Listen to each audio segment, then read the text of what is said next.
For West Virginians, many believe this could be a new start.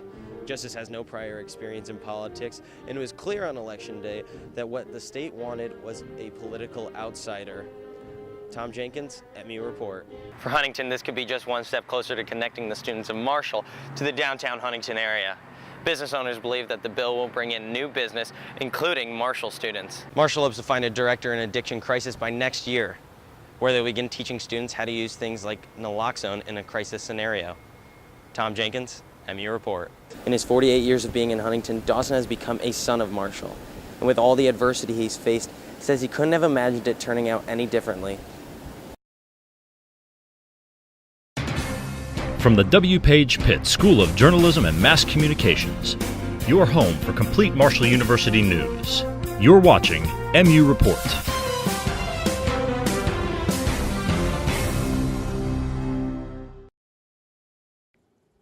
Good afternoon, I'm Tom Jenkins. Welcome to MU Report's inauguration special. This is our first show of the 2017 spring semester. This newscast is coming to you from the studios of Marshall University with news from around the campus and community. We're glad you're joining us here on our YouTube channel. Now on to our top story. With the new year comes change. That is especially true for Americans who will now see what a Donald Trump presidency truly looks like. Reporter Breon Taylor tells us what the reaction has been nationwide and right here on campus.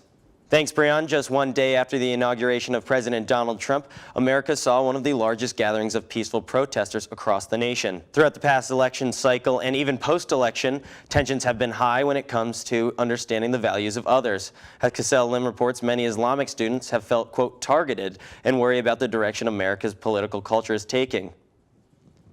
That was Cassell Lim reporting. With the new conservative president and the confirmation of a Republican Congress, many educators now ask what's next for higher education, especially here at Marshall. Chantel Foster went out and asked that very question here on campus. January not only brought along a change of powers at the federal level, but for West Virginia as well. The Mountain State would usher in a new era.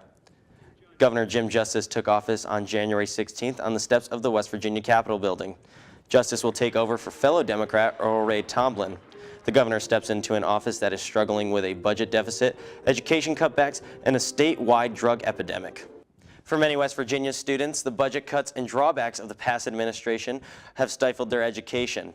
Now with this new administration tackling education and keeping students in West Virginia after they graduate is at the top of the priority list. That's all the time we have for today for this special edition of MU Report. This show will air on our YouTube account and on the Marshall Parthenon website. And we're always looking for news that affects the Marshall community and the area. Thanks for tuning in to this episode of MU Report, and we'll see you again next week. I'm Tom Jenkins. We're glad you're joining us here on West Virginia Public Broadcasting. I'm Rebecca Turnbull. And I'm Tom Jenkins. Now to our top story. A sexual assault in one of Marshall University's dorm rooms earlier this term has students and faculty concerned. Samantha Godby has more on what you need to know about sexual assault here at Marshall. As Marshall University continues to expand throughout the city, students find they have to get to places that are sometimes a bit too far. Getting around a larger area just got a bit easier this fall with the arrival of the Green Machine. When a coffee break just isn't enough, the Outdoor Pursuits program at the Rec Center says it gives students a different way of getting away. Chantel Foster explains.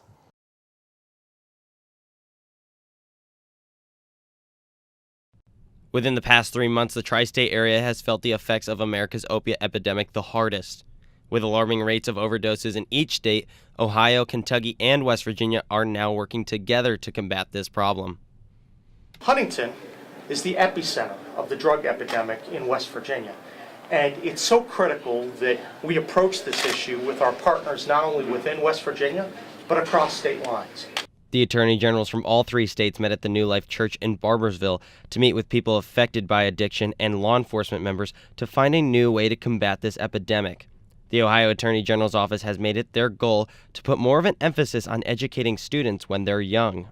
We would not decide to teach writing or English or math by waiting until the 5th grade or the 6th grade, and then skipping a few more years and then doing it again when we feel like it in the 10th or 11th grade.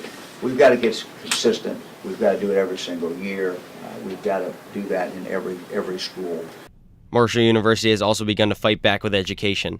Recently, the university's medical program released a statement saying that they would be searching for a director in addiction crisis. A way to augment our strategies against opiate addiction in this region should probably include recruitment of an additional person with a skill set allowing for the development of training programs for doctors to become addiction specialists. Marshall hopes to find a director in addiction crisis by next year, where they begin teaching students how to use things like naloxone in a crisis scenario. Tom Jenkins, MU Report. When students think about government, the proceedings of the Supreme Court of Appeals probably goes overlooked.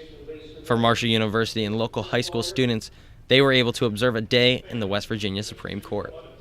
It was really, really interesting. Law is a very intricate process, and I didn't realize how serious they really took it until I was actually here in person. The Supreme Court says this event is meant to teach students about the judicial system and help students gain a more realistic understanding of the courts in West Virginia. Well, they need to learn how the justice system works, and there's nothing better than seeing it in person, because what you see on TV is not how the justice system works. I think it certainly exposes someone to the court system. You would be surprised. I taught a class years ago at another university, and the number of students who maybe even have a confusion about the three branches of government. Students sat and watched the 3 court cases where defense attorneys and prosecuting attorneys pleaded their case to the Court of Appeals. Each case was selected by the Supreme Court to grab the attention of the student. I mean, I don't think students will be interested in hearing the appeal of a case over a deed. So we picked this week, we picked a case involving license revocation of a driver and a kidnapping and a murder case. Although they have a long way to becoming a lawyer or even a Supreme Court justice, students say that after today, that they may see a future in the judicial system. I think it would definitely be an interesting occupation to be like a lawyer or even a chief justice or moving up along those lines. It'd be really, really interesting, and I think you have to be a very strong-minded, not easily bothered person to be able to do it. So The Supreme Court of Appeals comes to Marshall every other year to not only educate students, but to celebrate Constitution Week. Tom Jenkins, MU Report. Cabell County will become the next West Virginia county to approve the brunch bill. The bill allows restaurants to sell alcohol at 10 a.m. on Sundays. Prior to this, restaurants were only allowed to begin serving alcohol after 1 p.m. on Sundays. The bill was created in hopes to bring in tourism and more business to West Virginia. I think that was the whole idea of it to start with, was to change the law, was to bring more business, and I think it will do that because, like I said, what's going to happen is you're going to have people, from surrounding areas that come downtown to brunch. Bartenders and business owners call the time from when they open on Sundays through the afternoon the brunch rush.